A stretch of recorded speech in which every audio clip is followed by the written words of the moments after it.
Entonces, claro, eso es como cuando de repente estás y te cae un balde de agua con hielo encima, o sea, el pánico, no fue miedo, fue pánico el que me entró, o sea, la velocidad de que te va la cabeza. ¿Y sabes qué, hermana? Me dijo, le pedí tanto a Dios, me dijo, que se la llevara, que se la llevó. No hubo una prueba, la prueba que normalmente se hace, la miosintesis, que es la que determina que un niño tiene o no tiene el síndrome de Down. Yo me quedo embarazada en verano. Y ustedes aquí en verano, aquí todo el mundo se va de vacaciones. El médico se va, hay el médico sustituto, tal. Entro a la Universidad Autónoma y entro en periodismo. Yo noté que sí, tuvimos un tiempo ahí con mi papá, un año. Pero cuando la mamá no está, o sea, yo lo siento por los padres, pero, o sea, si la mamá se va, se desestructura. Así que por ahí fueron mis primeros pininos cuando estaba en los primeros 3 años de ciclo común que le llamábamos antes. Luego llega Andresito. Hablemos de Andresito también porque le nace un niño a usted con capacidades especiales. Había muchas necesidades, Nelson. En mi casa lo que teníamos eran 2 o 3 sillas de esas que se plegaban, que vendían en el mercado Medina, creo que era. Y una mesita y la mesita donde cocinábamos, entonces, y las camas, claro. Entonces hubo un momento que cuando yo termino de estudiar, mi visión no era irme corriendo a la universidad, sí anhelaba ir a la universidad, pero era más que todo tener un trabajo para poder apoyar a mi mamá en aquello que hacía falta.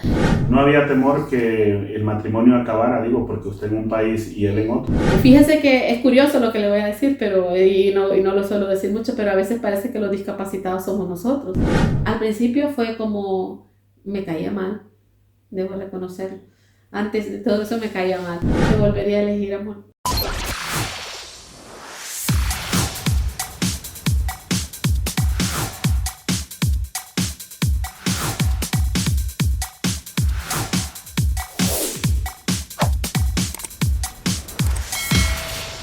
Muchas gracias, bienvenidos a un nuevo episodio. Les comento que este es nuestro primer episodio desde la ciudad de Valencia. Hoy me acompaña una persona muy especial para mí porque yo le quiero y le aprecio como que fuera parte de mi familia. Y se trata de Sonia Amador. ¿Qué tal, Sonia?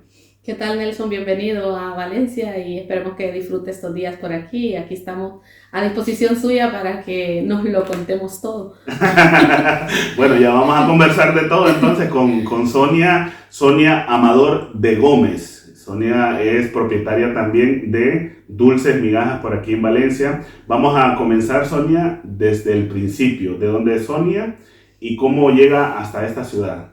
De la aldea de Ayapa, es una aldea pequeñita que está a unos 8 kilómetros antes de llegar a Lloro, cabecera departamental, y ahí hasta los 11 años y posteriormente pues nos trasladamos a San Pedro Sula, pues mis padres se separaron y por ahí vino la oportunidad de trabajar de mi madre en San Pedro y pues desde esa edad hasta que he emigrado hacia España, estamos aquí. ¿Y cómo es, Sonia, venir de una zona rural del país, de Honduras, y llegar a una gran ciudad?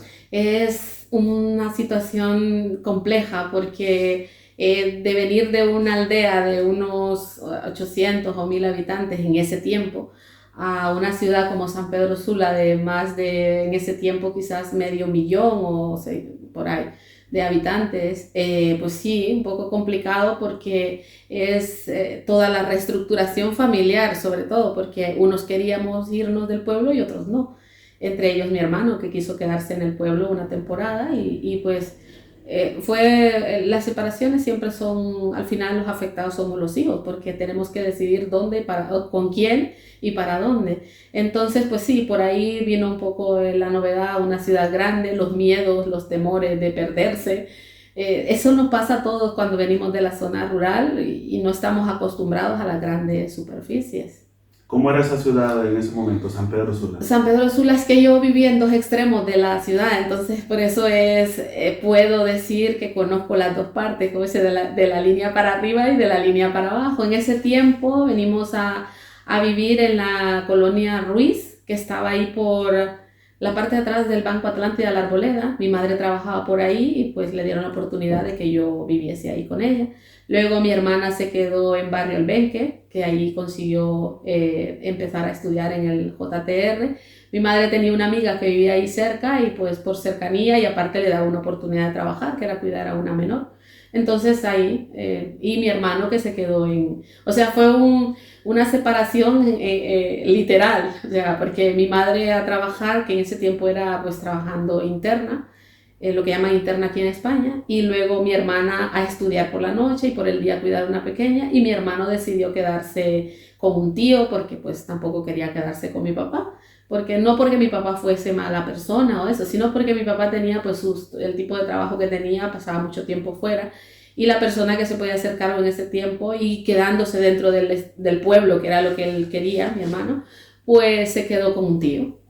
O sea, la mayoría de sus estudios los hacen en San Pedro Sula ustedes. Sí, yo en Ayapa estuve hasta en la escuela Dionisio Romero, excelente, ahí nos revisaban desde los piojos hasta lo que son todo lo propio que en aquel tiempo se revisaba a los profesores, el tema de la ortografía y todo, que daba igual si era el profesor que le daba matemáticas, revisaban todo mucho, muy bien, la enseñanza muy buena. Y sobre todo te vuelves polifacético en esa etapa porque aprendes un montón de cosas del área rural. Entonces eso también te vale cuando vas a la gran ciudad y tú ves que aquello ya no está, pero ya tienes un conocimiento base. Probablemente de ahí viene el que me guste hacer pan, por ejemplo. Es más típico en los pueblos que en las grandes ciudades. En ese momento, definitivamente que era la educación buena pública que existía en el país, porque hoy en día sabemos que esa educación pues prácticamente no sirve como la calidad que teníamos antes. Totalmente. Yo recuerdo que, por ejemplo, hubo una época que cuando yo estuve hasta quinto de primaria, estuve ahí en Ayapa, por ejemplo, teníamos como en los institutos el profesor de matemáticas, el profesor de estudios sociales, el profesor de español, y así ciencias naturales, agropecuaria, educación física, o sea, cada profesor tenía su área de trabajo y eso yo creo que ayudaba bastante, o sea, no era como que un mismo profesor te diera todas las asignaturas porque yo creo que se volvía como muy rutinario. Y también pues el hecho de tener unos profesores con un carácter, digamos, más fuerte, otros quizás más permisivos, entonces eso te ayudaba pues un poco a equilibrar. El ambiente escolar era también muy bueno, era una escuela donde teníamos miel, podíamos sacar miel, teníamos gallineros, teníamos hortalizas, entonces te enseñaban la agropecuaria en sí, los recursos naturales, todo venía desde la siembra de rábanos, remolachas, zanahorias, teníamos pecera, entonces yo eso lo echaba mucho de menos. Cuando llego a San Pedro me encuentro pues todo asfalto, era todo distinto, la manera de trasladarse, si tenías que ir a una escuela y de pronto buscar a alguien que fuera a la misma escuela para sentirte pues no como decimos así popularmente, como un pollito comprado, ¿no? ¿Vivió carencias económicas también? Sí, porque yo soy de un pueblo y que mi padre, por ejemplo, se dedicaba a lo que es la construcción, entonces él era lo que llamaban popularmente maestro de obra. Entonces él sí que siempre tuvo trabajo, en mi casa sí, siempre hubo, porque mi papá era muy polifacético, mi papá no era solo el que podía hacer una casa, mi papá podía hacer, por ejemplo, reparar zapatos, cortaba pelo, y hay una cosa que es muy triste para mí, pero hacía ataúdes, los ataúdes del pueblo, muchas personas desafortunadamente que ya no están con nosotros, pues usaron pues, sus servicios. Entonces era un poquito de todo, o sea, pero al separarse ellos, mi madre siempre trabajó, porque también en ese pueblo se daba mucho el tema de las tabacaleras. Mi madre trabajaba ahí, se iba muy de madrugada y pues temprano, tipo 3 de la tarde, pues ya estaba en casa, pero sí, o sea, se podía compaginar el trabajo de ella con el de mi padre, porque mi padre se iba a las 7 de la mañana de la casa o a las 6 de la mañana y nosotros, digamos que la primera hora de la mañana que te levantas para ir al colegio y todo eso, pues él estaba. Y pues luego yo es que no tengo tantos recuerdos a partir de los 6 o 7 años, que uno más o menos empieza a recordar hasta los 11 años, pues yo noté que sí, tuvimos un tiempo ahí con mi papá, un año, pero cuando la mamá no está, o sea, yo lo siento por los padres, pero o sea, si la mamá se va, se desestructura. Y pues creo que ahí fue triste cuando mi mamá se fue y quedamos un año porque ellos se separan como un mes de mayo o así, y claro, hasta que mi madre no se establece en San Pedro Sula, nosotros tenemos que quedar al cuidado de mi papá y mi papá se iba a trabajar y pues teníamos que ver mi hermana mayor, que sé que para mí ella es muy especial, es como mi segunda madre, porque ella con pocos años, 14 años, así, se hizo como cargo de esta parte, digamos, maternal, esos cuidados, hasta que es tiempo que nosotros quedamos ahí, hasta que volvemos a reunirnos con mi madre. Cuando llega usted a la gran ciudad, ¿le tocó trabajar de pequeña? No, no, gracias a Dios, no. En ese sentido le tengo que dar gracias primeramente a Dios y a mi mamá, que ha sido una mujer de todo terreno.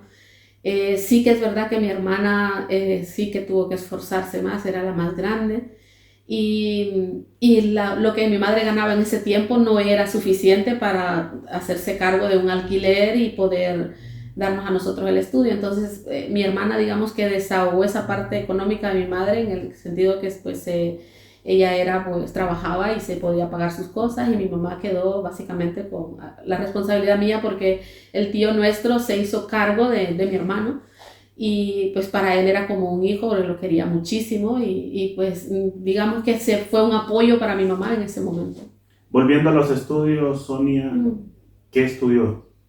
Yo estudié en el José Trinidad Reyes, lo que podía estudiar, porque yo quería estudiar informática, pero estaba solo en los colegios de pago, los privados, y yo no tenía los recursos.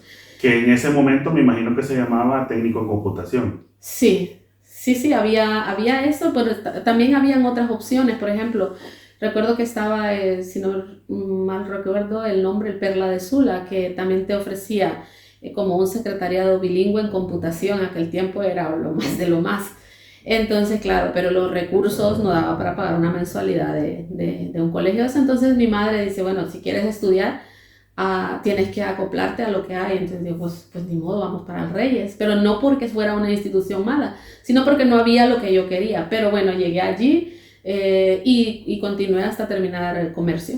Y también me imagino yo que porque el Reyes es una institución pública y el Perla de Sola pues es privado. Era privado, claro. Entonces no se podía porque la mensualidad yo no recuerdo ahora, pero era el doble de lo que mi mamá ganaba y mi mamá decía, no, es que no es posible.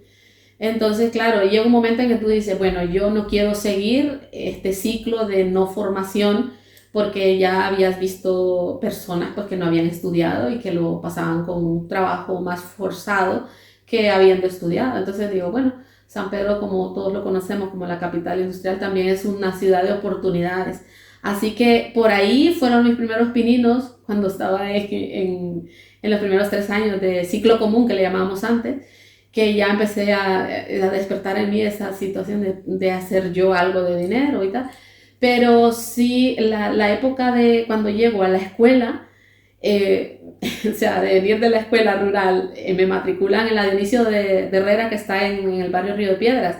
De hecho, yo vivía por ahí, por Río de Piedras, porque esa es otra situación, otra historia, porque tiene que ver con mi mamá. Mi mamá conoció una persona que fue para mí el mayor proveedor de todos mis materiales educativos y estaba mucho al apoyo de mi mamá, la veía trabajar mucho y decía, él tenía una posición bastante bien y nos ayudó mucho. Entonces pasé yo a estudiar al Reyes, pero yo ya había comenzado, digamos, cuando él, digamos que con mi madre lo conoce y todo, yo ya había comenzado a estudiar y ya me había encariñado del Reyes. El Reyes es una institución magnífica, la verdad. En ese momento, Sonia, ¿logra llegar a la universidad o se queda con los estudios secundarios? No, yo termino la secundaria y comienzo a trabajar porque, claro, había muchas carencias porque luego de ese proceso de llegar a San Pedro y tal, luego pasa mi madre, mi hermana termina de trabajar en el sitio donde estaba, continúa los estudios en el Reyes porque mi hermana también llegó a estudiar al Reyes, nada más que mi hermana sacó hasta tercero de educación básica en Lloro, en el Santa Cruz del Oro. Y luego allí en San Pedro Sula, también matriculada en el Reyes, pero ella estuvo en el Reyes antiguo. y luego ya pasó a estudiar al nuevo edificio. En el que quedaba antiguamente por el Estadio Morazán. Por el Estadio Morazán, exactamente. Creo que después el edificio lo ocupó el INTAE, si mal no recuerdo. Sí, el INTAE, que luego también el INTAE lo movieron a otro Sí. sitio por la salida a la Lima, más o menos, en el bulevar del Eso del ya este. le perdí la pista. Sí, por la zona de la Rivera Hernández, por esa zona lo movieron el INTAE. Mire. Ahora Sonia, entonces, los estudios universitarios. Los estudios universitarios parten en el año 97. Yo me gradué en el 95, pero la situación económica, como le decía antes, era difícil porque mi mamá siempre nos dijo que ella era primero madre y después mujer. Entonces ella no era partidaria porque no se sentía segura a lo mejor de vivir bajo el mismo techo nosotros con el que fue mi padrastro. Entonces ella decide alquilarnos una vivienda para que mi hermana y yo sigamos estudiando y tal. Entonces había muchas necesidades, Nelson. En mi casa lo que teníamos eran 2 o 3 sillas de esas que se plegaban, que vendían en el mercado Medina, creo que era, y una mesita, y la mesita donde cocinábamos. Entonces, y las camas, claro. Entonces hubo un momento que cuando yo termino de estudiar, mi visión no era irme corriendo a la universidad. Sí anhelaba ir a la universidad, pero era más que todo tener un trabajo para poder apoyar a mi mamá en aquello que hacía falta. Nosotros no teníamos refrigeradora, nosotros no teníamos sofá, las camas eran camas pequeñas, de las que se cerraban, que también eran unos colchones creo que aquí le llaman esponja o de goma, no sé cómo le llaman aquí, pero era espuma, le llaman aquí. Entonces eran los colchones que nosotros teníamos, lo que la mayoría de gente tenía que tenía algo de recursos se podía comprar en ese momento. Ya soñar con una cama matrimonial era como que ya otro nivel. Entonces ahí pasa, y el primer año, yo me gradué en el 95 en el Reyes, y empiezo a meter currículum, porque sí que me dejaban. Yo hice las prácticas en la Cooperativa Alianza Comunal Obrera, quedaba ahí por lo que era el Barrilito, en el barrio Medina, y ahí me ofrecían trabajo, pero usted sabe que uno hace las prácticas un poco antes de los desfiles. Entonces era como entre julio, segunda quincena de julio y todo el mes de agosto. Luego venían los desfiles. Entonces a esas alturas, cuando uno está ya en una etapa final en un instituto, no te dan el traslado para otra jornada, porque hay documentación que envían a Tegucigalpa, al Ministerio de Educación. Entonces solicité que me dieran el traslado, pero no fue posible. Entonces no pude tomar el trabajo que me daba la cooperativa. Termino de estudiar, y lo primero que hago es empezar a meter el currículum, y me dice una amiga que a ella le llaman para un trabajo. Entonces me fui, ella ya tenía trabajo y me cedió a mí el cupo, y me fui a trabajar a un negocio que se llamaba Serviauto Rice, que una familia muy entrañable para mí, estoy muy agradecida, son mis primeros jefes, y los sigo manteniendo de amigos en mis redes sociales. Entonces la familia Richardson Serrano, que les mandamos un saludo, un gran abrazo, porque para mí fueron unas personas muy importantes. Cuando uno va a trabajar, cuando recién acaba de salir de un colegio, uno va así todo tímido, no sabe si lo que uno aprendió va a valer, no sabe qué es lo que le van a exigir en ese trabajo, y ellos fueron muy receptivos, muy pacientes, y ahí comencé a trabajar. Y en el 97, entonces trabajo todo el año 96, cuando ya me siento como que me estoy económicamente nivelándome. Entonces entro a la Universidad Autónoma y entro en periodismo. ¿Por qué periodismo? Porque me encanta la comunicación. Yo creo que usted como periodista sabe que el periodismo es el cuarto poder en un estado. O sea, es el vínculo de comunicación entre un gobierno y la comunidad, y los anhelos, los deseos, lo que la gente quiere, mantenerse informado, saber lo que están haciendo con sus recursos. Entonces, un periodismo efectivo en nuestro país es necesario. Pero si bien es cierto, también, Sonia, para esa época eran pocas las mujeres que se apuntaban a esa carrera. Sí, fíjese que yo me encontraba con Welsi Vázquez en los pasillos de la universidad, y uno de mis catedráticos fue el ya fallecido, que Dios en gloria lo tenga, Aníbal Barro. Me dio la clase de estadística 100, recuerdo. Y bueno, y sobre todo también me llamaba mucho la atención porque yo en la escuela de ahí de San Pedro participé en un concurso de redacción y me gané el primer lugar. Y era increíble cómo yo me fijaba que había muchas personas con demasiadas faltas ortográficas. Yo no digo que hay perfección, ahora tenemos la ventaja de los correctores que están ahora, el que escribe mal porque quiere, porque el mismo teléfono inteligente te dice si una palabra está bien o mal escrita. Entonces, para mí la comunicación ha sido siempre muy, muy importante. Y me gustaba tanto, pero cuando yo llegué a la universidad, mi cuenta es 97, 20608. Recuerdo muy bien. Y fíjense que entré y los primeros... la primera impresión que me dio es que desde que estudias no hay tanta libertad de expresión. Porque no por los catedráticos, no, sino porque en ese tiempo pasó una situación ahí un poco triste con un dirigente del FRU en ese tiempo, y justamente era estudiante de periodismo, no sé por qué, pero eso quizás lo poco que escuché me dio miedo. Me dio miedo porque siento que si vas a estudiar algo es para ejercerlo, y ejercerlo con el compromiso que conlleva, es como un médico que se gradúe de médico y luego no atienda a un paciente, o se le muere un paciente pero no le dio la gana de atenderlo, o lo atendió y lo atendió mal, una negligencia. Pues en el periodismo viene siendo lo mismo, es muy negligente saber una información y que no llegue, la fuente no llegue a quien tiene que llegar. Sonia, ¿en ese momento usted tenía un referente en el periodismo o algún medio de comunicación que usted se veía quizá laborando para él? A mí me gustaba mucho la Corporación Televicentro y admiraba mucho la presentación de Carlos Riedel, que creo que ya falleció. Me gustaba la forma como presentaba su noticiero, lo veía un señor formal de la época, creo que era el que más me inspiraba, y me gustaba mucho el programa que tenía Aníbal Parro en Vica Televisión, no sé, ese tiempo, no me acuerdo cómo se llamaba. ¿Desde temprano? No era yo solo recuerdo las frases que él decía en su programa, porque cuando él hablaba de una situación que le incomodaba o algo que no quería, no tenía por qué callarlo, entonces él tenía ahí su naca, naca, pirinaca, ni fu ni fa. Entonces yo decía, es bueno, o sea, me llamaba la atención Corporación Televicentro. Ese era el programa de Aníbal Barro, matutino, ¿verdad? Era matutino. Sí, entonces sí era desde temprano. Desde temprano, sí puede ser.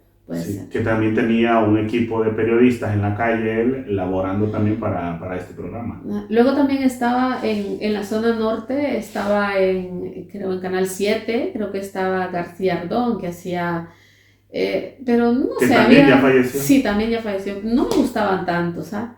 No sé, sí, a lo mejor tenía una audiencia buena, pero no era mi referente. Su sueño entonces era la televisión, no era ningún otro medio de comunicación. No me gustaba tanto la radio.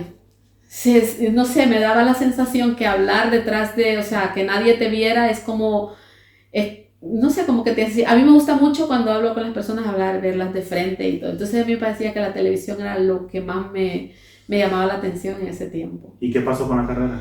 Pues a raíz de esa situación que sucedió con el estudiante, o ya creo que ya estaba graduándose del FRU, estaba el FRU y el FUD, creo que eran los frentes estudiantiles que estaban en la universidad, entonces me dio un poco de miedo. El chico falleció en unas circunstancias, no sé qué pasó ahí, pero me dio miedo. O sea, me dio miedo enfrentarme a algo que yo no pudiera, y que ese algo me tuviera consecuencias. ¿Deja la carrera entonces? Entonces dejo y me cambio a administración.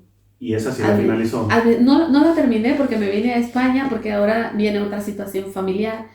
Mi hermano desgraciadamente fallece muy joven, y eso hace como un bajón emocional, porque mi hermano fallece en el 98, justamente antes de lo que es el huracán Mitch.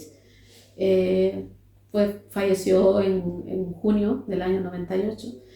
Entonces mi madre tuvo que parar de trabajar para poderlo cuidar ese tiempo, y emocionalmente pues yo no sé, en privado pues usted y yo hemos conversado que usted también ha perdido un hermano, las circunstancias distintas, pero no deja de ser una pérdida. Entonces yo me vine abajo, la verdad, no estaba muy animada, y me retiré de la universidad y la retomé después de casarme. Y luego he hecho el otro parón porque me veía muy saturada estudiando, y veía que no... a nivel de lo mismo, económico, yo no sentía que el estar aprendiendo algo yo lo fuera a desarrollar, por lo menos en la empresa donde estaba yo sentía que tenía estabilidad, pero no veía que iba a haber crecimiento, y si yo me quería a ir a una empresa que tuviera crecimiento, tenía que renunciar por los horarios de salida, entonces tenía que parar la universidad. Me ha mencionado, Sonia, casarse. Me gustaría saber, porque quizá de boca de Andrés no conozcamos esa parte, pero a usted la tenemos aquí hoy. ¿Cómo se conoce con Andrés? Es una historia bonita. Es una historia bonita porque en ese tiempo mi esposo era el cuñado de mi hermano. Entonces la cercanía viene de posterior, o sea, digamos que observé que era una persona muy dispuesta, muy humanitaria cuando estábamos con la situación difícil de mi hermano. Le estoy hablando que mi hermano tenía tantos problemas de salud que los últimos días no se podía poner de pie. Y entonces necesitábamos ayuda para poderlo subir a un taxi, llevarlo al médico. Luego lo propio de las casas, ¿no? Que se acabó el gas y allá usted sabe que hay que ir a comprar el gas, las botellones de agua. Entonces él siempre estaba, por las tardes se pasaba por mi casa y preguntaba si había algo que tuviéramos necesidad o alguna cosa, o pasaba a ver a mi hermano, a ver cómo había pasado el día y tal. Entonces el proceso de mi hermano fue bastante corto. La verdad fue entre que él enferma y fallece, no pasaron más de 3 meses. Y es en ese momento cuando Andrés Gómez se va ganando el corazón de Sonia. Lo fui viendo. No, o sea, vi que era una persona noble, dispuesta, servicial. Entonces, sí, bueno, al principio fue como, me caía mal, debo reconocerlo. Antes de todo eso me caía mal. Lo había visto alguna vez y no... Tan mal que le tuvo 2 hijos. Sí, por eso dicen, ¿no? Que del amor al odio hay una línea muy fina.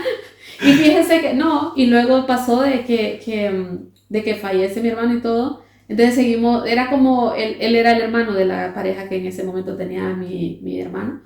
Entonces se siguió como la amistad, ¿no? Después de eso, y luego pues empezó. ¿Quién da el primer paso, Sonia?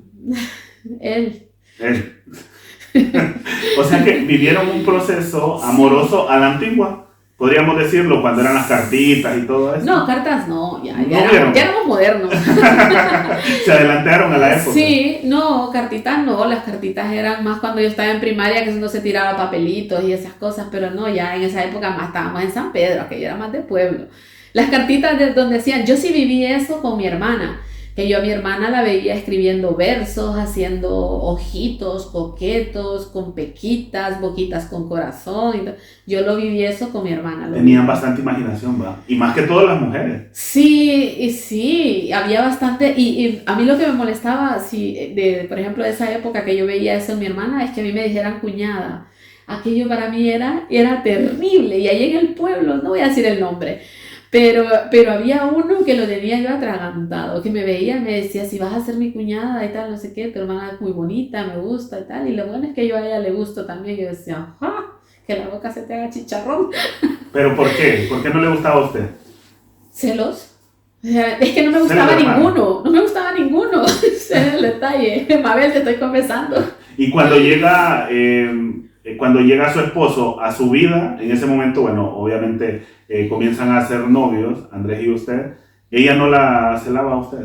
No. Ahí no. No, ella era como más comprensible, no sé. De hecho, fíjese, hay una cosa que a mi mami no le va a gustar, pero lo voy a decir igual. Entonces, que mi mamá ella no estaba de acuerdo, y la primera persona a la que nosotros le informamos de la decisión que nos íbamos a casar es a mi hermana. Y mi hermana dijo, me parece muy bien, o sea, si ustedes están a gusto y tal, está bien.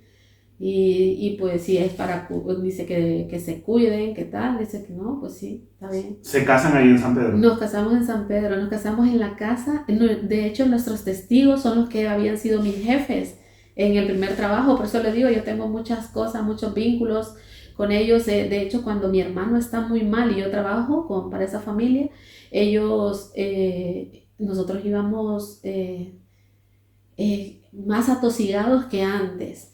porque yo sentía que al principio me estaba como que poniendo al día con las finanzas, pero luego pasa lo de mi hermano sin trabajar, mi madre pidió una excedencia, mi madre trabajaba en una fábrica que estaba ahí por Delicias, un poquito adelante del presidio, se llamaba Manufactura Tiffany.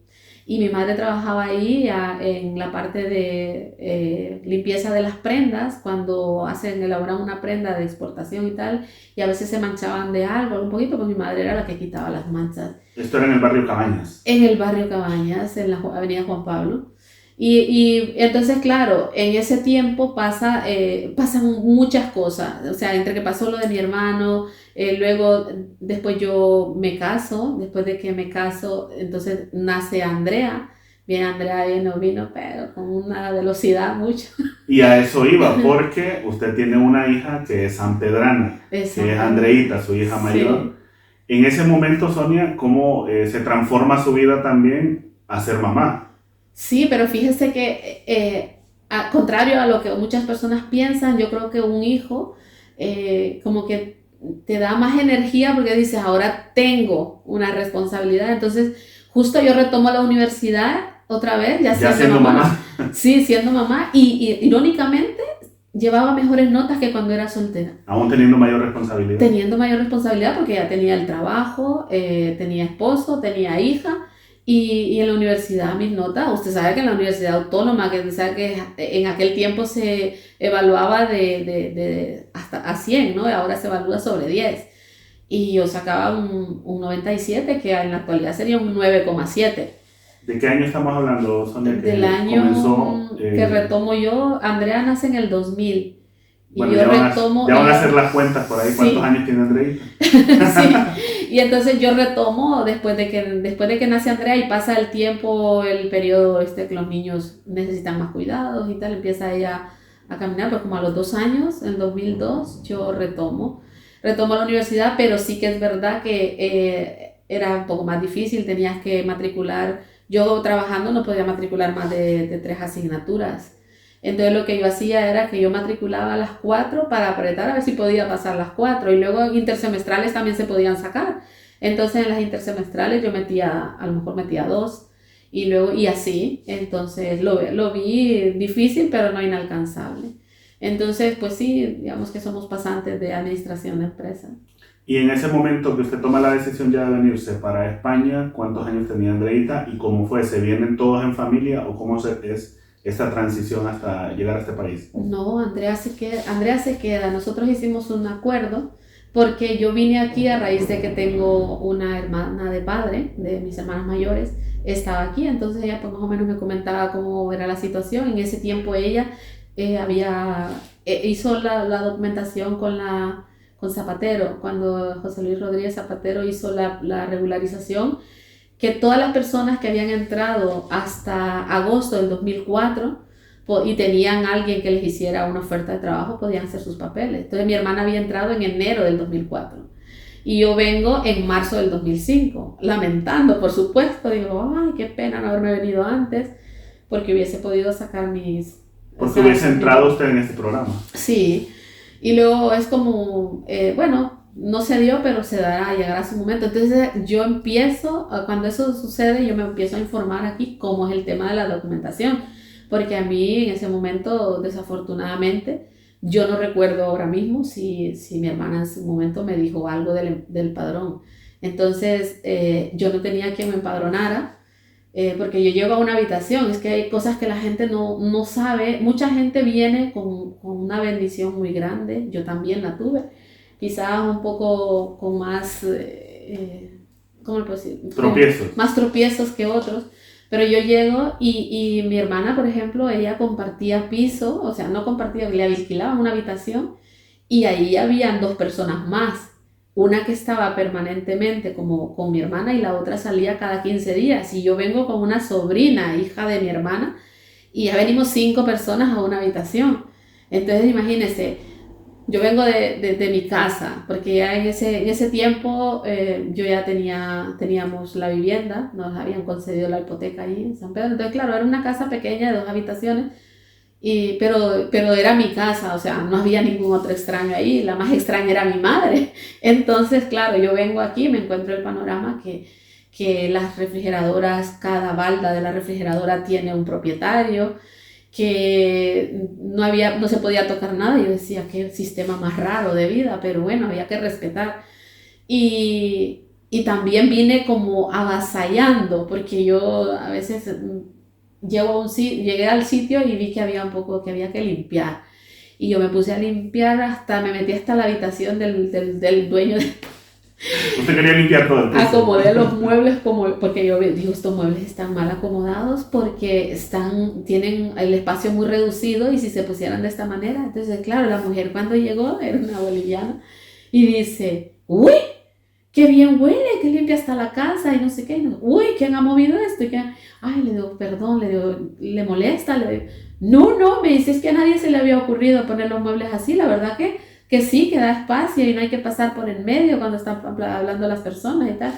Y dice, ay, qué vergüenza, porque usted sabe que cuando uno sale corriendo por las mañanas con niños y todo, pues puede dejar ropa que se ha quitado por el medio y todo. Y la mujer fue a encontrar sus camas súper arregladas, su ropa recogida en una bolsa porque fue lo que encontré y se la dividí, la de ella, y claro, pues ahí había ropa de todo. Y la mujer pues pasó mucha vergüenza y me dijo, no hacía falta y tal. Pero me agradeció, no fue nada que le causara molestia. Entonces, yo vine pensando en que cuando uno llega a una casa, pues si yo no traía recursos económicos, pues a lo mejor me ganaba un plato de comida limpiando. No sabía que aquí cada uno reza para su santo, como dicen las viejitas. Sí. Retomando, Sonia, la pregunta original, usted me decía que hacen un acuerdo, se refiere a su esposo y usted, sí. El acuerdo de que usted se viene de Honduras. ¿Cuántos años tenía Andreita en ese momento y por qué le pregunto esto?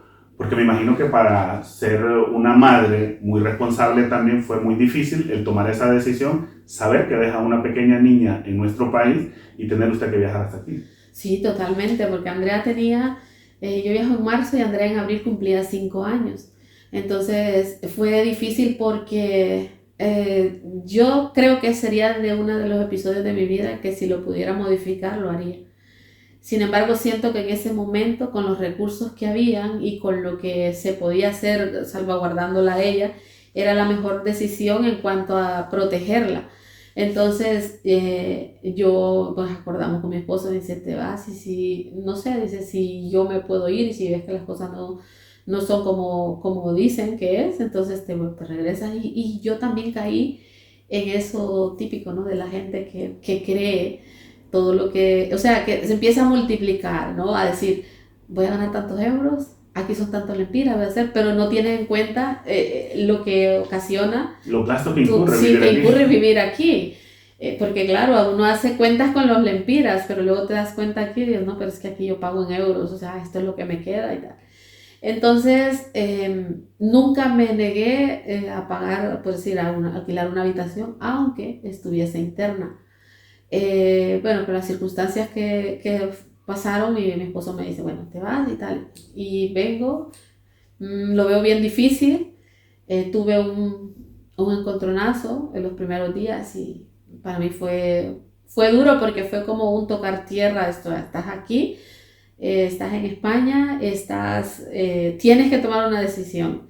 Antes que se venza tu billete de regreso, te puedes ir o te quedas enfrentando una realidad. Y yo, claro, nosotros venimos de una casta, mi madre es una persona muy, como dicen aquí, echada para adelante, y yo dije, no, yo no voy a ir a hacer el ridículo, yo no me regreso. O sea, yo vine aquí, yo traigo unos objetivos y esos objetivos, si tarde o temprano, o los cumplo o me regreso, pero no quiero irme sin dar la batalla. ¿No había temor que el matrimonio acabara, digo, porque usted en un país y él en otro? No, porque nosotros, la comunicación era muy fluida, o sea, y yo en su momento, cuando ya veo las cosas, le explico, mira, esto, así, así, así. Y pues yo vi el sistema educativo aquí, vi muchas opciones, porque ya no vienes viendo solo como persona, como madre, como mujer, qué oportunidades podría tener él, qué oportunidades podría tener la niña, y me ganaron las oportunidades que podía tener Andrea. Entonces le comento a él, digo, mira, le pasa esto, pero si quieres, te vienes tú y nos establecemos mejor para que Andrea venga como más segura. Y mi marido dice, no, yo sin Andrea no me voy. Y cómo le agradezco, Me dijo, no, yo sin Andrea no me voy. Dice, yo no voy a dejar a Andrea aquí. Dice, no, no. Dice, después las dificultades, además la niña te está extrañando mucho, está sufriendo mucho por ti. Dice, imagínate si ahora voy. No, no, no, no. ¿Cuánto tiempo pasa, Sonia, para que ellos vengan? Yo vengo en marzo y ellos vienen en diciembre, pero... ¿Del mismo año? Del mismo año, Nelson. O sea, del mismo... No, yo le dije que yo venía a comerme o sea, el mundo. fue pronto. Fue pronto porque nosotros, él estaba trabajando allí y él dejó de trabajar básicamente una semana antes de venirse. Pasaron la Navidad juntos. La Navidad. Es la única Navidad que creo que hemos estado un poco tristes porque no estábamos en condiciones, pero estábamos y extrañando juntos. Todo también. Extrañando todo, sí, porque la niña le conseguimos estrellitas a Andrea. Y ella pensaba que aquí la Navidad era como allá. Y porque ella había pasado la Navidad anterior con sus primos y quemando pólvora. Y entonces, claro, ella viene aquí y ve que aquí todo el mundo está en silencio, que aquí no hay nada, y nosotros pues queriéndole hacer el ambiente.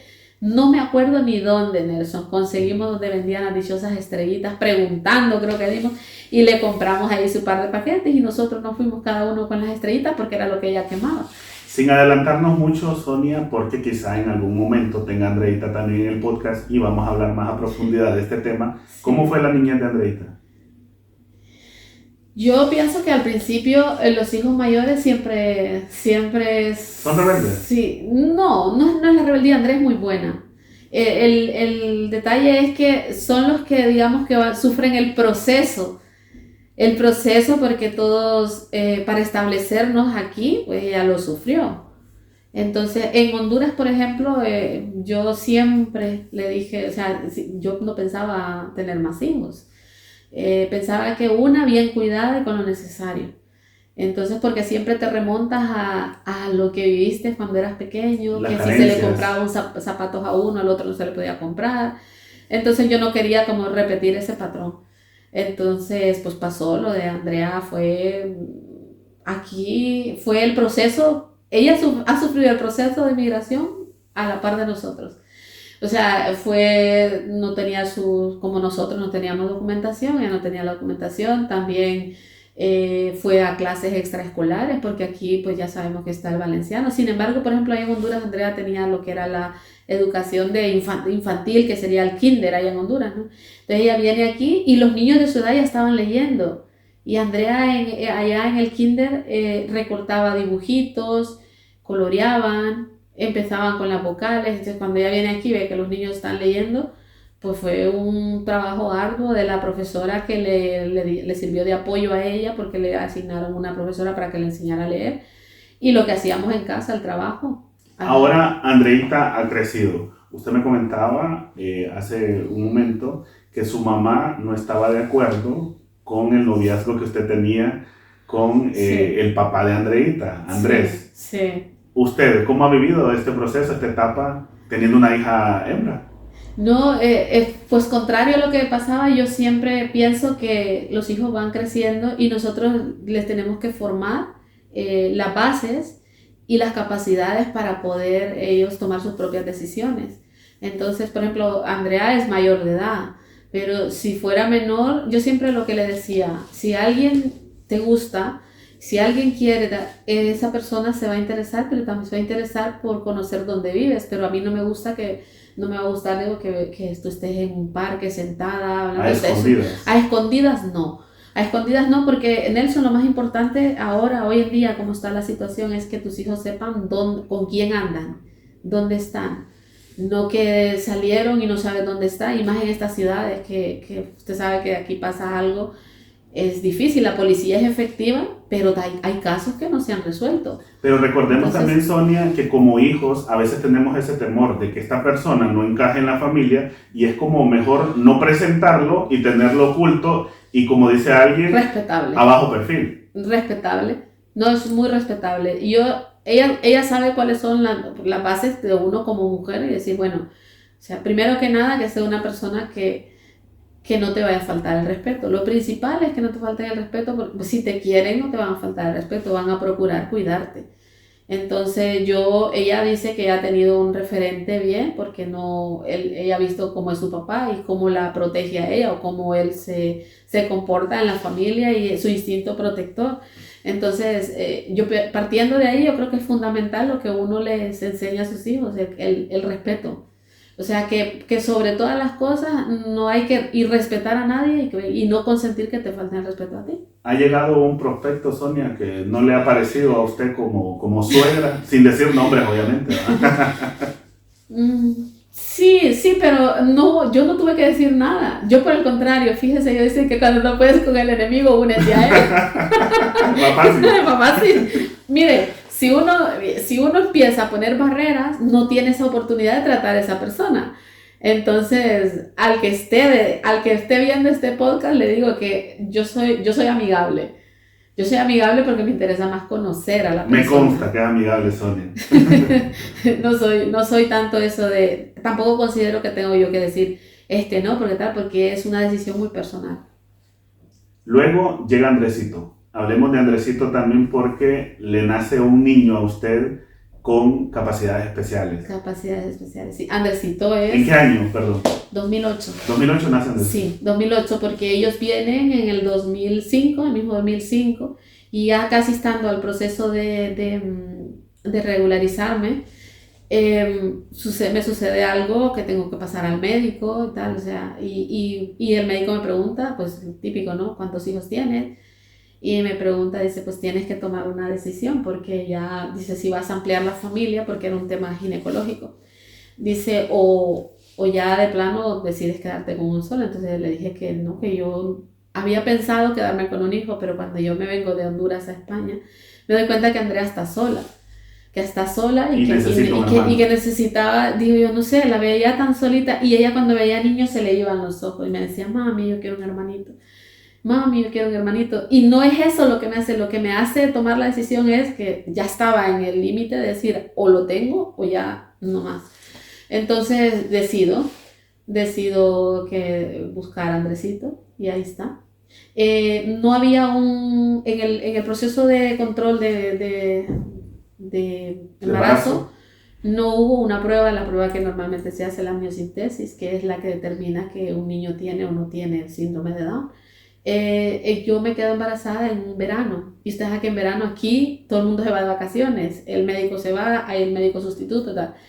El ambulatorio donde yo tengo el control, donde yo llego para hacerme las pruebas y todo, no tenía el servicio de matronas, que es las especialistas en los cuidados de la gestación, y me envían a otro ambulatorio. Entonces yo, entre que la cita de ahí consigo la otra cita, voy, me dicen que yo no pertenezco a ese ambulatorio, le digo que sí porque soy derivada del ambulatorio de mi zona, y que es por tema de que no hay el servicio de matronas que nos derivan allí, que es el más próximo, y que no, y vuelvo, pido otra cita para volver con mi médico y decirle lo que me pasa y que me dé algo, una nota más específica, tal. Y en ese va y ven, tampoco yo tenía como decir unas reglas regulares, entonces cuando vuelvo ahí, me hacen las pruebas y todo, ya se me había pasado. Acababa de pasárseme la semana de la prueba, entonces no me la hicieron, aunque la matrona me dijo, pero se te puede hacer todavía porque está en el periodo de no riesgo. Pero la decisión que tomaron ellas de no enviarme a hacer, no me hicieron la cita ni nada, pues tampoco. Entonces era un embarazo normal, o sea, el crecimiento del feto normal, o sea, no había ningún indicio de que pudiera tener alguna alteración y eso. Entonces, normal, un parto fenomenal, o sea, todo muy bien. Cuando el niño nace, sí que noté yo cierta preocupación de los médicos porque lo llevaban para una sala, para otra. La prueba aquí le hacen prueba del talón, que es para ver la prueba también de azúcar, porque nació grande, o sea, estaba gordito, tenía un tamaño de un niño casi de un mes. Y entonces, le hicieron todas las pruebas y tal. Entonces, claro, yo veo el vaivén de los médicos y digo, ¿qué pasa? O sea, ¿por qué? Porque yo lo veía gordito y con sus ojitos, porque su papá tiene los ojos pequeños. Entonces yo dije, se parece mucho con mi marido y tal. Entonces, lo entraban, salían y tal. Entonces, al final, y yo ya estaba muy nerviosa, le habían dado a mi marido que fuera la hoja que le dan de cuando nacen los niños para inscribirlos en el registro. Y él se había ido allí. Y yo aproveché que entró una pediatra que estaba embarazada. Y entonces le pregunté, le digo, ¿usted me podría decir qué es lo que pasa? Le digo, porque yo veo que mi niño entra y sale, le hacen pruebas. Me dice, nosotros no podemos dar información, me dice, si no estamos respaldados por un un análisis, un informe de laboratorio y tal. Le digo, pero ¿qué le pasa? Le digo, o sea, entonces ella me vio la angustia que tenía y yo estaba llorando porque estaba preocupada. Digo, no sé por qué no me dicen nada. Pensaba que era alguna enfermedad grave o alguna cosa. Y me dice, le digo yo, digo, te veo embarazada, le digo, imagínate qué angustia puedo estar teniendo yo, le digo, porque a mí nadie me dice, por lo menos, digo, me deberían de decir algo de manera que me den esa esperanza de decir, bueno, pero no está confirmado porque estamos haciendo pruebas. Entonces fue cuando ella me dijo que, me dice, hay una ligera sospecha de que el niño tiene síndrome de Down. Entonces, claro, eso es como cuando de repente estás y te cae un balde de agua con hielo encima, o sea, el pánico, no fue miedo, fue pánico el que me entró, o sea, la velocidad de que te va la cabeza, ¿no? El pensamiento, decir, ¿y ahora qué voy a hacer? Un tema que muchos padres desconocemos, Sonia. Desconocen, mucha gente, sí, y fíjese que, pues cuando me dice eso, me dice, pero tranquilízate, en eso justamente. Bueno, sé que mi marido se había ido a hacer lo del registro del niño y tal, y yo estaba descontrolada. Y llegó en ese tiempo mi amiga, y me dice, ¿qué me pasa? Me llevaba unos jugos, una chica de Colombia, ¿qué me pasa? Y le digo, no, es que me acaban de decir esto, y no sé, digo, como no sé qué pensar, o sea, no sé qué hacer. Y me dijo sus palabras textuales, por eso ya no es mi amiga, que me dijo, mira hermana, ¿sabe? Me dice, yo tuve una niña y me nació con un problema que cuando ella hacía pipí se llagaba, o sea, el contenido del pipí, no sé lo que pasaba, pero se llagaba. ¿Y sabe qué, hermana? Me dijo, le pedí tanto a Dios, me dijo, que se la llevara, que se la llevó. Mire, yo en ese momento le dije, por favor, vete de aquí, o sea, no te quiero volver a ver. O sea, no te quiero volver a ver. Es que yo lo que menos necesitaba era una persona que me fuera a decir eso. O sea, porque para mí los hijos son los hijos. Y ver a un hijo como un estorbo tampoco. Tampoco, o sea, es que no. Primero y principal, los hijos se desean y vienen al mundo y hay que cuidarlo y hay que protegerlo.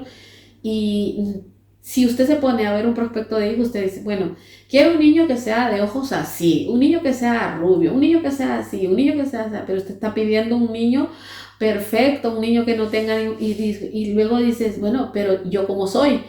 Entonces, claro, en ese momento a mí lo que me preocupaba era el desarrollo de Andrés, o sea, esa persona me estaba hablando a mí de que le pidiera a Dios y yo estaba pensando más bien cómo sacar, qué recursos buscar para sacar adelante a mi niño y las cómo herramientas que va a necesitar en la vida. Cómo enfrentarse, porque la familia, esa es una cosa que muchas personas no lo saben.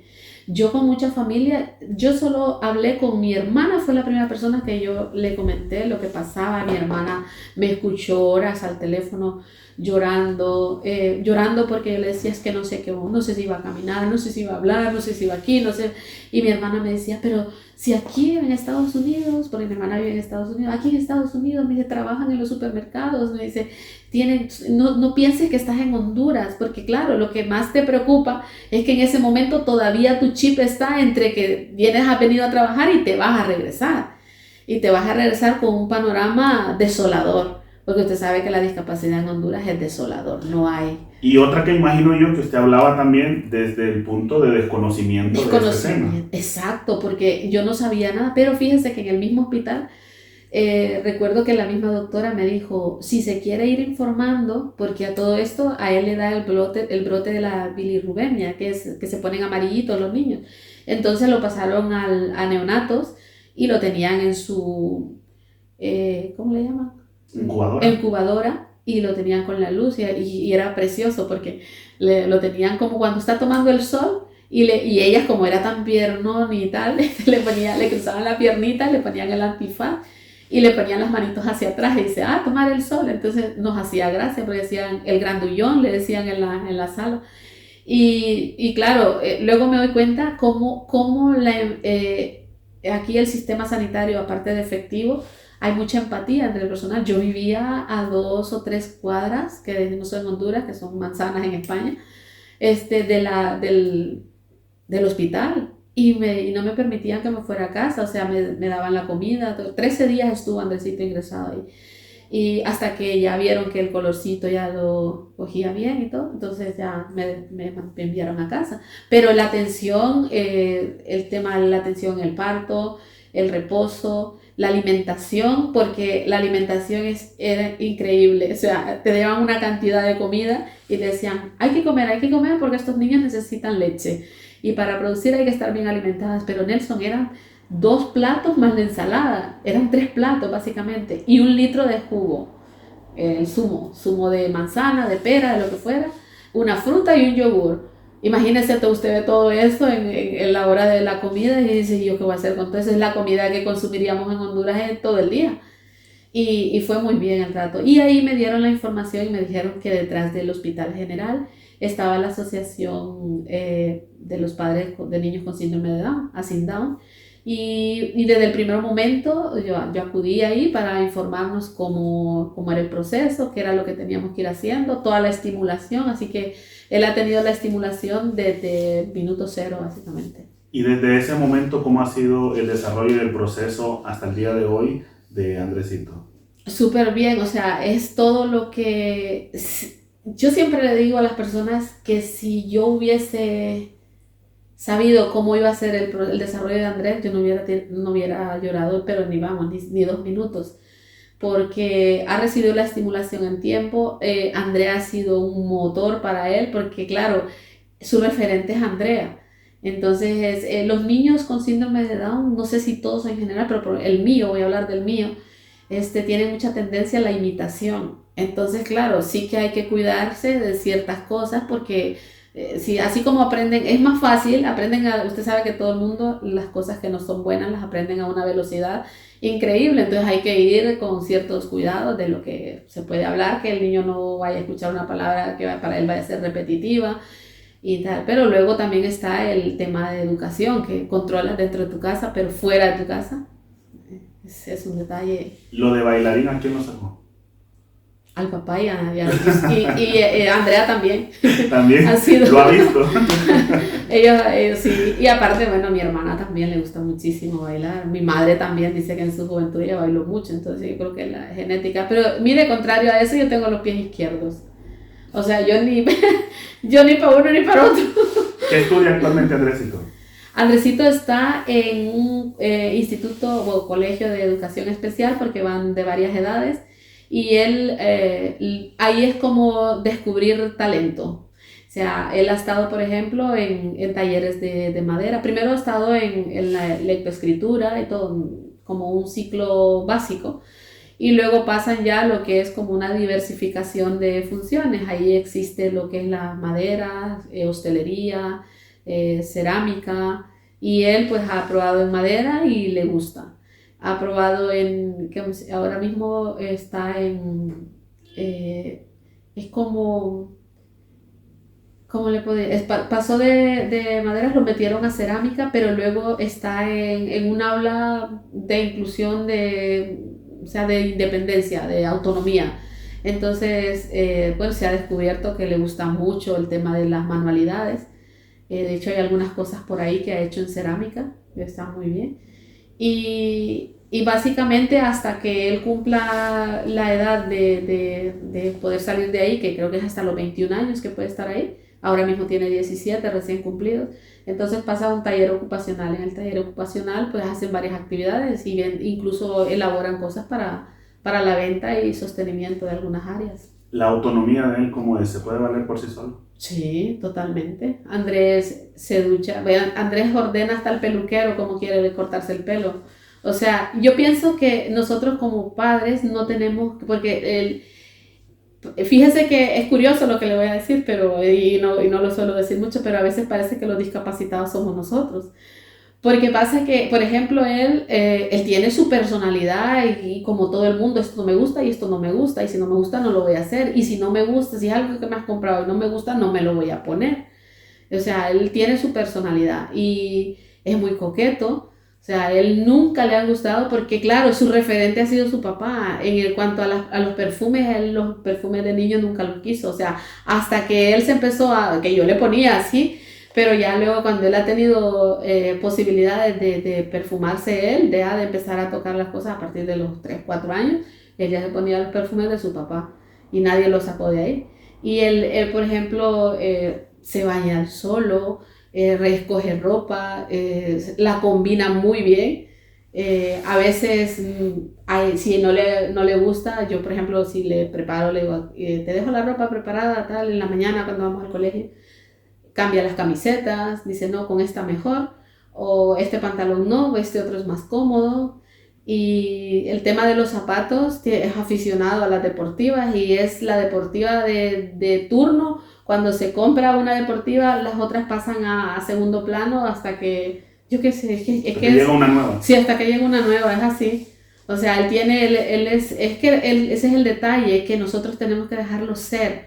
Mire, Nelson, son capacidades diferentes. Entonces, usted es periodista, pero hay otros que no son periodistas, hay otros que son abogados, porque usted se preparó y su mundo es el periodismo, el mundo del otro. Entonces, las personas, cada una tenemos unos gustos, unos deseos, unos anhelos. Entonces, yo no puedo marcarle una línea por donde él tiene que hacerlo porque yo lo digo, y eso es un poco también los padres tenemos que ser más flexibles. No siempre se puede, yo no puedo decir que quiero una hija matemática, si yo no lo he sido, porque va a ser matemática ella, y que sea lo que ella quiera hacer. Entonces dejarles la libertad de que ellos escojan y sean quien quieren ser.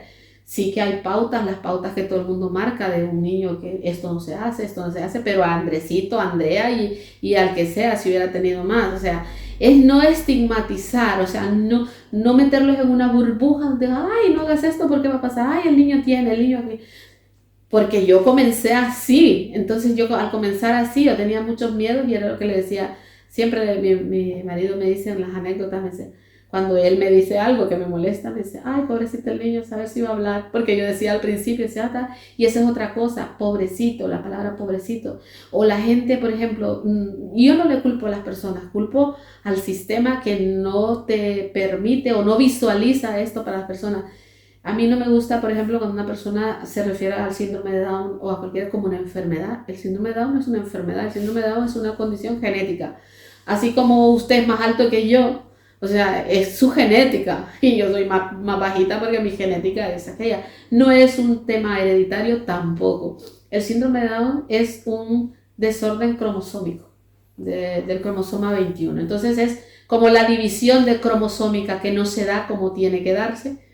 Y ya está. Hay unas personas que parece que fuera más profundo o menos, hay unas personas que es que yo no le puedo decir, o sea, por qué razón se dio o si recibió la estimulación que tenía que recibir. No le puedo decir porque es algo que para mí no, ni para ninguna persona si fuera como que es una enfermedad, sería una enfermedad tratable. Mi hijo no está enfermo, mi hijo tiene síndrome de Down y ya está, o sea, no me gusta. Otra cosa que sí tengo que hacer mucho hincapié y es en nuestra comunidad, es que hay gente, mire, hay gente que todo le parece gracioso y no todo es gracioso, porque tenga síndrome de Down no le vas a dar todo lo que te pida, él te va a pedir, yo también puedo pedir, ¿sabes? Y tenemos que ser... tenemos que saber educar a los niños, pero también educarnos como adultos. Detesto cuando la gente dice, ay, tal cosa, pareces mongolo. O sea, y en nuestra comunidad se da mucho. Yo he tenido que presenciar, ay, es que esa mongola. Digo, perdón, o sea, a nosotros, o sea, a nosotros como padres, eso es como que nos dieran una bofetada. O sea, hay que tener, no es necesario que te dirijas a una persona. O sea, ¿cómo vas a ofender a una persona discriminándolo con la condición que otra persona? Pues es una condición. Entonces, mi hijo camina, mi hijo salta, mi hijo duerme, mi hijo come, mi hijo se disgusta, mi hijo, o sea, es un niño, o sea, es un niño, ahora un muchacho que tiene una conducta, sí, porque su condición madurativa no es la misma que la suya y la mía. Pero a mí lo que me importa hoy es que mi hijo sea feliz. ¿Ha vivido algún momento de discriminación con su hijo? Sí.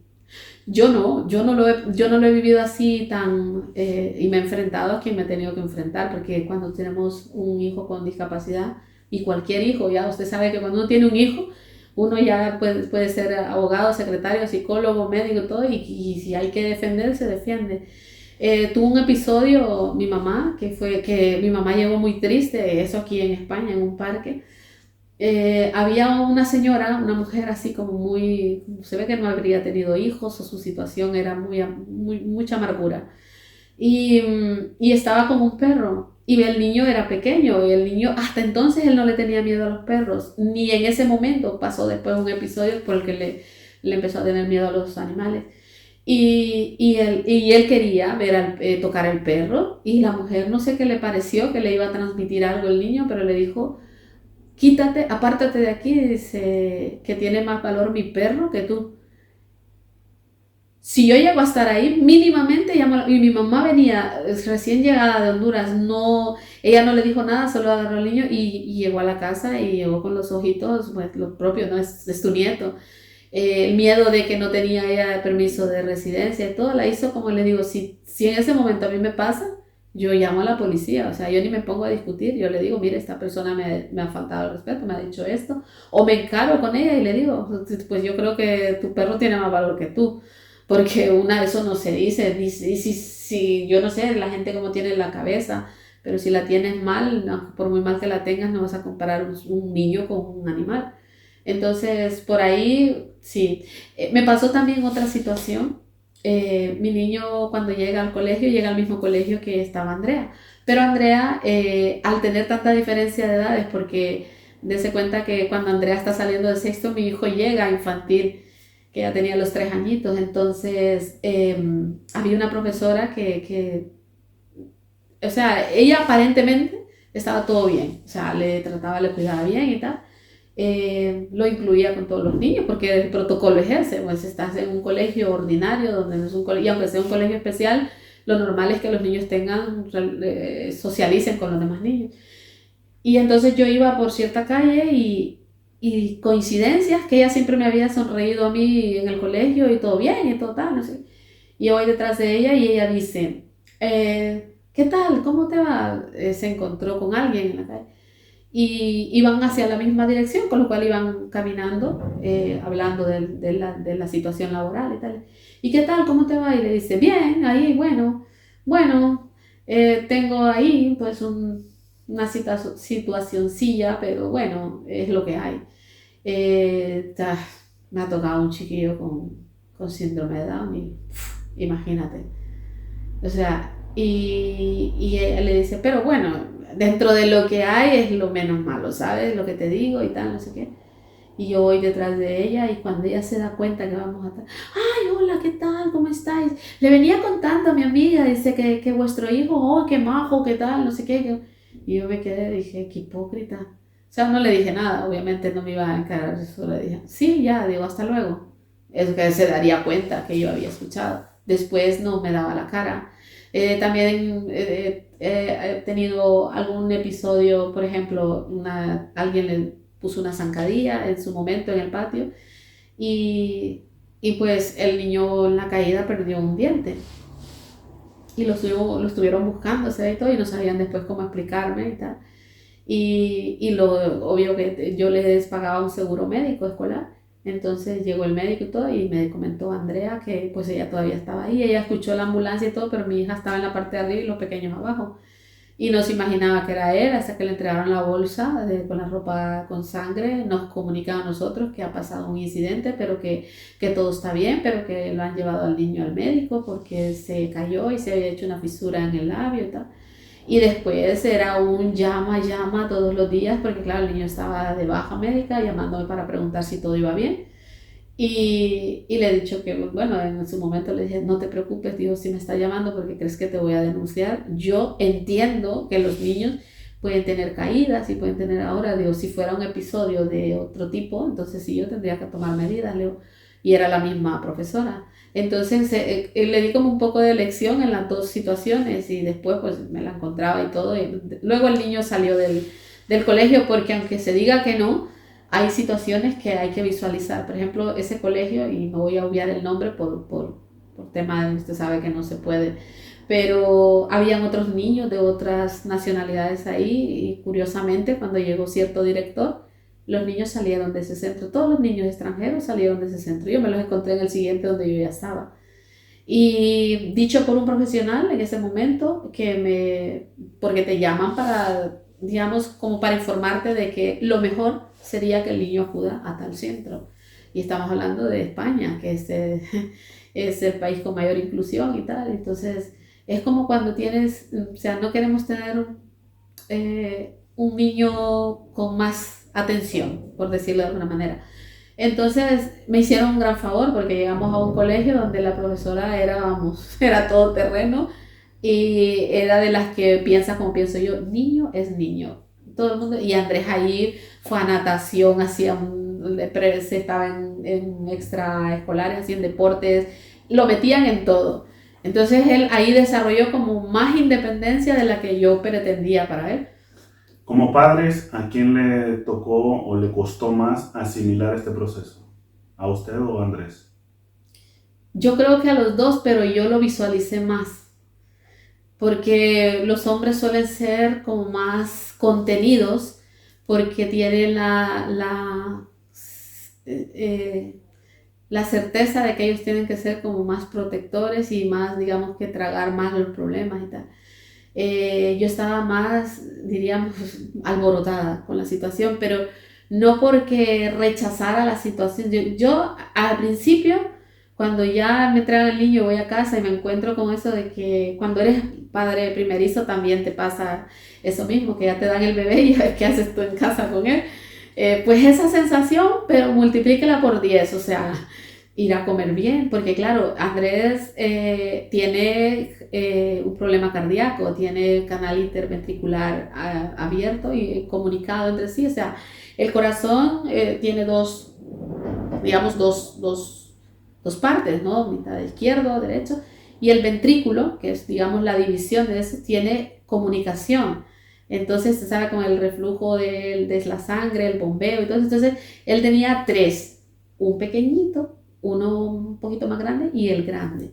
Entonces Andrés está en una lista de espera en el Hospital La Fe de Valencia para hacer una operación a corazón abierto.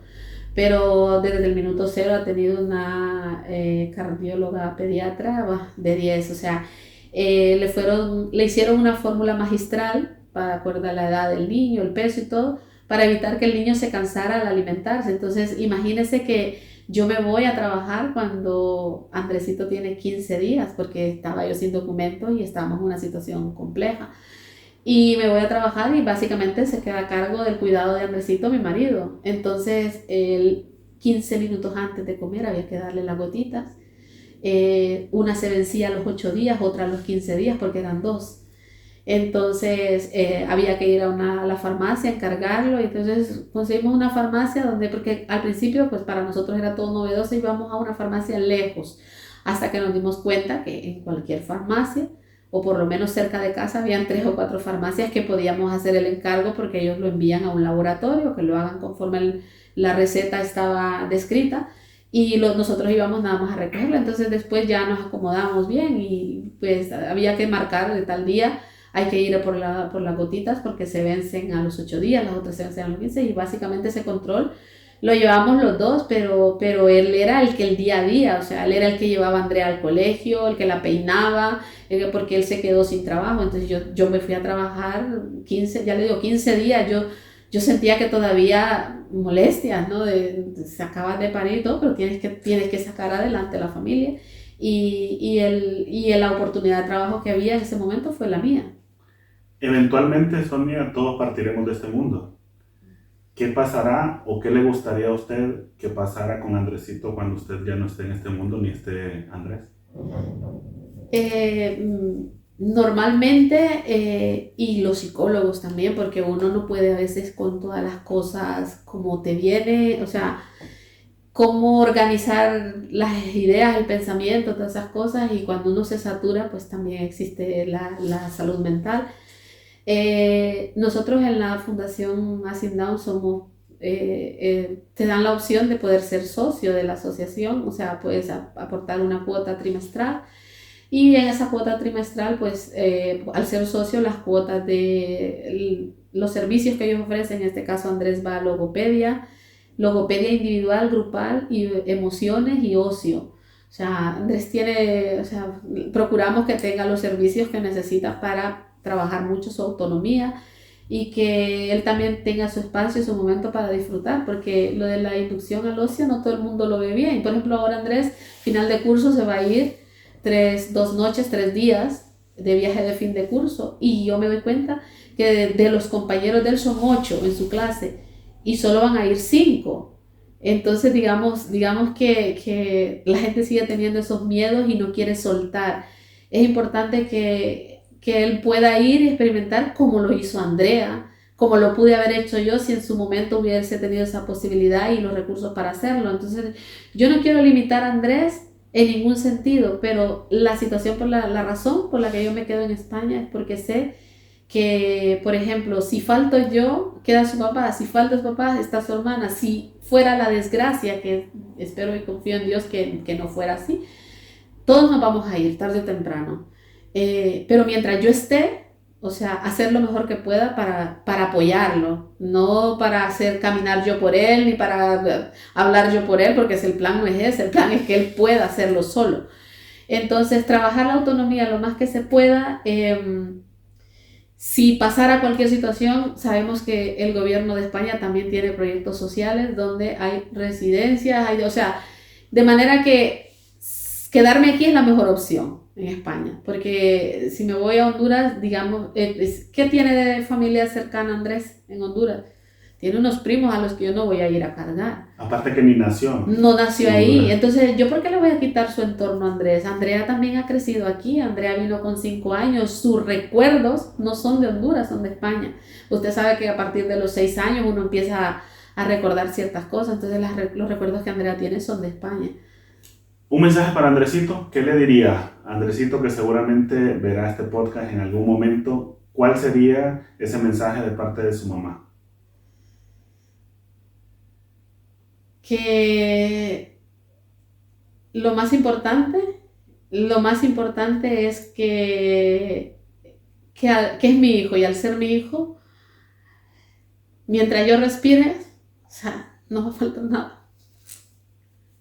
Y la certeza de que si yo no estoy, en algún momento va a tener quien esté, pero sobre todo que sea feliz.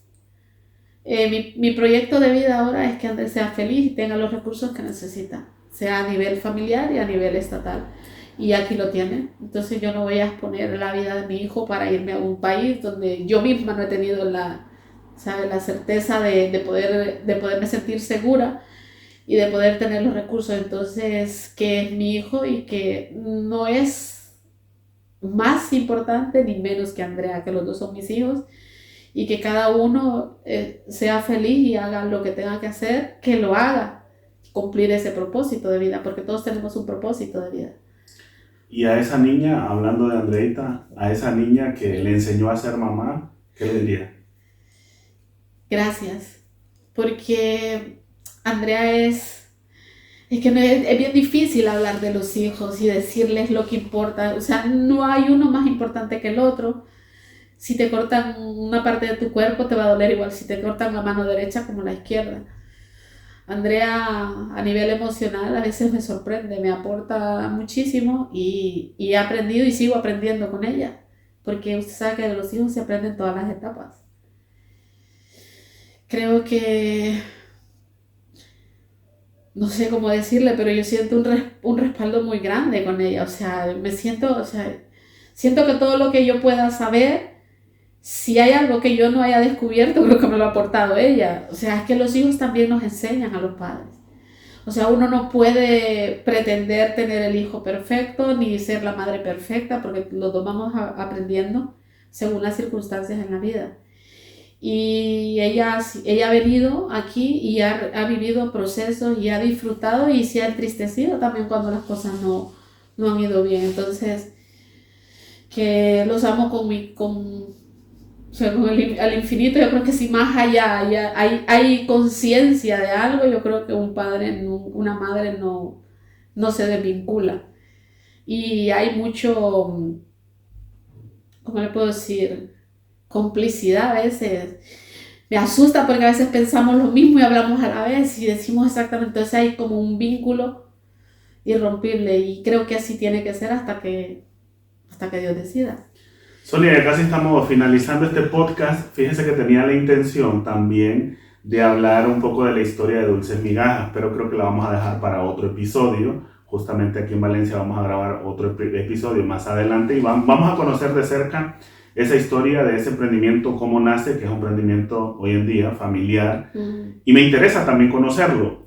Pero ya para ir finalizando, así como le ha dado un mensaje a Andreita, a Andresito, a su esposo, ¿qué le diría? A ese esposo que tomó la decisión de quedarse en ese momento en Honduras y que usted viajara a España y posteriormente él decidir también venirse con su única hija en ese momento hasta este país para salir adelante juntos. Que gracias, porque también es importante, es muy importante. Nelson nace en octubre del año pasado, nosotros cumplimos 25 años. Y es importante entre parejas, pues si uno falla en algunas, a veces en tonterías, pero saberse disculpar, pero sobre todo gracias por esa nobleza, esa generosidad, ese amor incondicional y por esa protección, porque sabe que es lo más bonito, que cuando tú no estás, alguien se exprese bonito de ti. Yo lo he tenido, él ha dado todo lo que ha podido y lo que sus circunstancias le han permitido, lo mejor que él ha podido conseguir lo ha hecho para nosotros. Y nosotros, digo, por mis hijos y para mí, y qué gracias, porque es un padre así. Yo no cambiaría. O sea, yo hay una cosa que tengo clara, que yo no cambiaría el papá de mis hijos. O sea, así un padre lo volvería a elegir. Te volvería a elegir, amor. Segura. O sea, ha sido un compañero, o sea, ha sabido comprender, ha sabido... Y usted sabe que cuando uno ama, uno tiene que dar libertad, y yo la he tenido. O sea, yo tenía esa libertad porque un hombre me hubiese dicho, bueno, pues si te vas, o sea, es tu problema y no me preguntes nada, y si yo hago algo, no me digas nada, no me reclames. Pero ha sido un hombre que ha sabido amar, ha sido generoso, me ha permitido. Yo no le tuve, hay que aclarar una cosa, y a eso se lo digo a todas las personas, es importante porque uno no conoce, dicen que la familia o los esposos se conocen en el momento de las separaciones o en el momento de las herencias. Le digo esto porque hay mucha gente que está casada, que se viene y luego cambian las circunstancias y firman acuerdos para no abandono de hogar, que te firmo porque me estoy yendo con tu permiso y tal, cuando son matrimonios establecidos legalmente y tal. Pero fíjese que yo de eso no tuve necesidad. Y le voy a decir una cosa, Nelson, mire, yo vine en marzo aquí. Y el primer día de la madre yo tuve mi regalo como todos los años. Me llegó mi caja ahí donde yo estaba trabajando con lo que a mí me gusta o lo que él creía que yo necesitaba, porque él sabía lo que yo dije al final. Digo, uy, me hubiese gustado llevarme tal cosa, pero al final no lo pude comprar.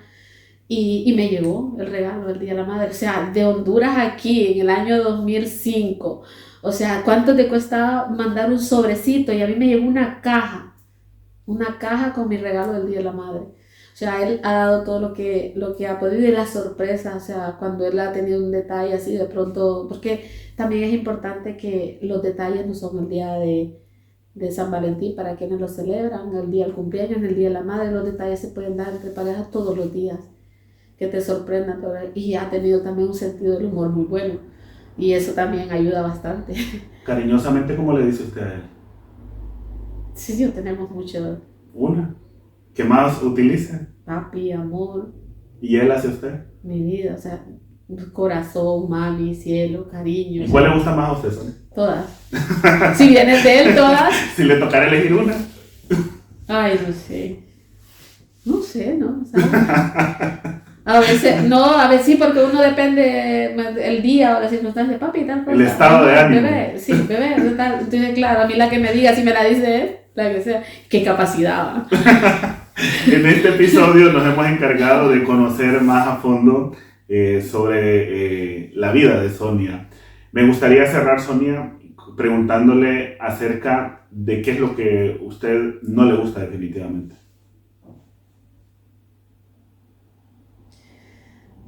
La gente falsa. Es que no puedo, porque, o sea, y hay mucha. Entonces, prefiero pensar que, o sea, yo ya no me fijo tanto en lo que la otra persona, sino más bien en lo que yo voy a dar, porque es que el problema del mundo es que uno siempre está pidiendo cambios, pero para que existan los verdaderos cambios tiene que ser uno el que haga. Si usted, por ejemplo, dice, quiero lograr una casa, no se va a levantar todos los días a la 1 de la tarde, ¿verdad? Tiene que trabajar y levantarse a primera hora. Entonces yo digo, si nosotros queremos un comportamiento, esperamos un comportamiento X de una persona, pues nosotros tenemos también que comportarnos así. No me gusta la gente interesada. No me gusta porque yo siento que como personas valemos bastante y que lo más valioso que uno tiene para dar es el tiempo, no el dinero. Eso. ¿Y lo que sí le gusta? La familia. Yo con mi familia voy a donde sea. O sea, a mí el tiempo en familia es lo que más me gusta. O sea, no sé si disfruto, por ejemplo, cuando estamos comiendo, no sé si disfruto más mi comida o verlos a ellos como se la comen de delicioso. O sea, para mí la familia es fundamental para todo y por eso creo que yo no tardé tanto y trabajé mucho y hicimos todo lo que se pudo y también hubieron personas cómplices en su momento para volver a estar juntos. Por eso le dije también al principio que lo que peor llevaba y no volvería a hacer es dejar a mi niña. Hablé de mi niña porque era la pequeña, indefensa en ese momento, pero también hablo de él, de mi marido, o sea, no, yo esa situación, la separación familiar es lo que no le aconsejo a nadie, y al que pueda y tenga la posibilidad de reunificarse con su familia, que lo haga, porque yo creo que todo se lleva mejor si se lleva en familia, las tristezas, las alegrías. Y hablando de tristeza, ¿qué es lo que le da tristeza? Cuando se va alguien que yo quiero mucho, o sea, cuando fallece alguien que se va, pero también la distancia es lo peor que se puede llevar. Yo, por ejemplo, uno de los sueños o de los anhelos quizás es, por ejemplo, abrazar a mi hermana. No lo he hecho porque yo pienso que los tiempos de Dios son fantásticos y cuando Él decide que sean, serán. Entonces, pero sí, yo extraño mucho a mi hermana, siento que todos estos años que han pasado han sido irrecuperables. Entonces éramos tres y faltó uno y entonces las dos no hablamos tanto, curiosamente, no somos personas de que nos llamamos todos los días ni nada, pero cuando hablamos se calienta el teléfono. Yo que le conozco, Sonia, un poco más personal, sé que ha logrado mucho, contándome desde dónde viene hasta el día de hoy. Pero ¿qué le falta por cumplir? Aún cree usted.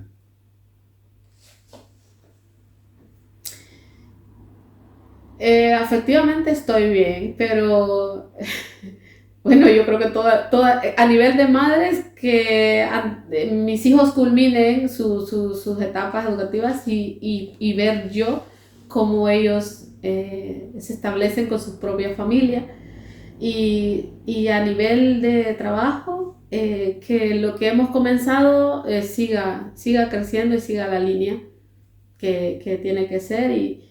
Y bueno, todo el mundo sueña, dice, pues me gustaría tener una casita. Por ejemplo, a mí me gusta mucho salir de la casa y que huela la hierba cuando llueve. Dicen, y eso solo aquí en España, pues en los pueblos. Conseguir un sitio así, vivir en un sitio sin tanto ruido. O sea, la naturaleza me gusta bastante y pienso que me faltaría, si el propósito es, por ejemplo, hay unos objetivos para este o el próximo año y si se cumple, pues que sea así, que sea lo que yo he soñado y si no, por lo menos que se aproxime. ¿Con qué le gustaría despedir este podcast, Sonia? ¿Algún mensaje para alguien en específico o para la mayoría de personas que nos van a estar viendo en este importante episodio? Y justamente recordarles que próximamente vamos a grabar otro episodio con Sonia para que nos cuente más del tema del negocio. Pero en este momento, ¿con qué le gustaría despedirse? Que, por ejemplo, las personas pues primero con mi familia, decirles que no somos como un puzzle, que nada funcionaría si se va una pieza. O sea, que si cambia su manera de pensar y todo, que funcionamos como hasta ahora, porque estamos con el mismo objetivo, la misma dirección.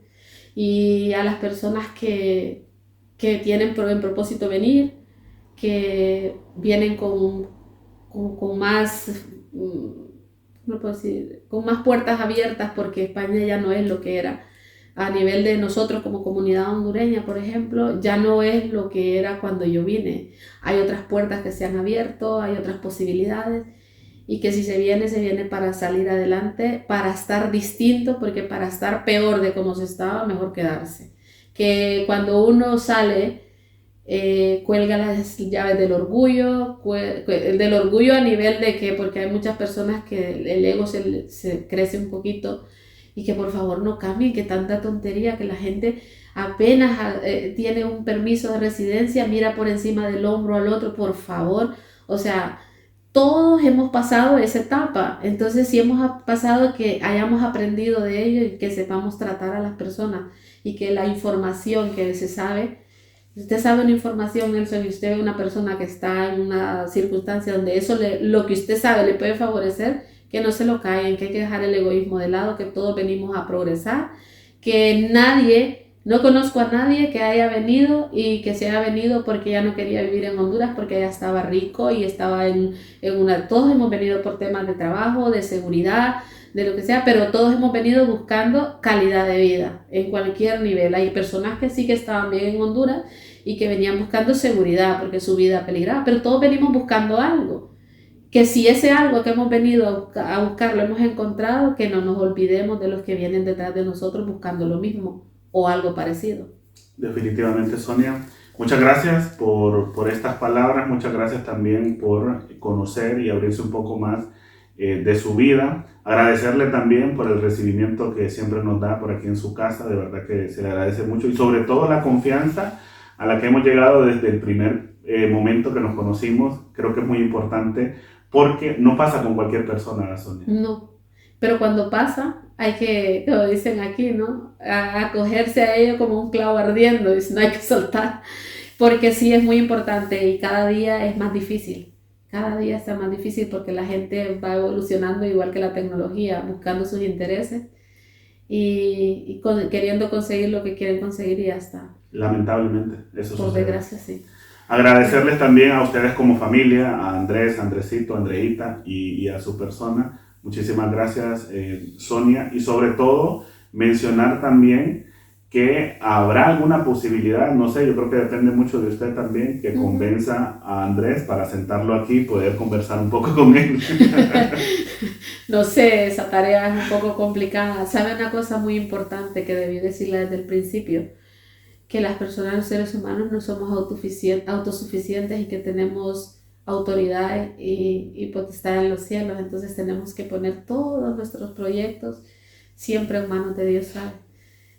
Siento que a veces estamos en ciclos que sentimos como que casi tenemos todo, pero hay algo que nos hace falta. Nunca hay una cosa así como completa. Siempre hay una necesidad de progresar, de buscar, pero ningún progreso se da si no tenemos las bases que es fundamental, espiritualmente hablando, porque fíjese qué importante que es que hasta para elegir amistades, Dios te guía, te ayuda, porque a veces uno tiene que preguntarse, a veces de quién me estoy rodeando yo. Los otros días compartí algo en mi perfil de Facebook y dije que es importante, porque hay gente que desaparece y no sabes nada de ella, y luego aparece cuando ya tiene una situación que te quiere preguntar, que te quiere decir, o gente que solo está cuando estás en situaciones buenas. Y lo digo porque nosotros, este es el segundo emprendimiento que tenemos en España. Entonces yo tenía mucha gente cuando el primer emprendimiento, cuando las cosas no iban bien, desaparecieron. Luego, entonces es importante darle lugar y el respeto a las personas. Para mí es muy importante. Yo no soy a mí me conoce mucha gente y pues sí eres mi amiga, pero realmente yo lo digo públicamente que yo no considero a todo el mundo amigo, conocido, pero amigo. Y déjeme decirle que yo le he abierto las puertas de mi casa porque yo vengo siguiendo su programa, y también a otra persona que yo quiero mucho y que mucha gente, y que me ha tocado incluso defender. Usted sabe que es un amigo en común que tenemos y que lo quiero muchísimo. Vos sabés quién sos. Entonces lo digo porque para mí la gente de Quilates, o sea, yo procuro sostener esa, yo no alimento, o sea, porque tarde o temprano, el que es cojo, tarde o temprano cojea.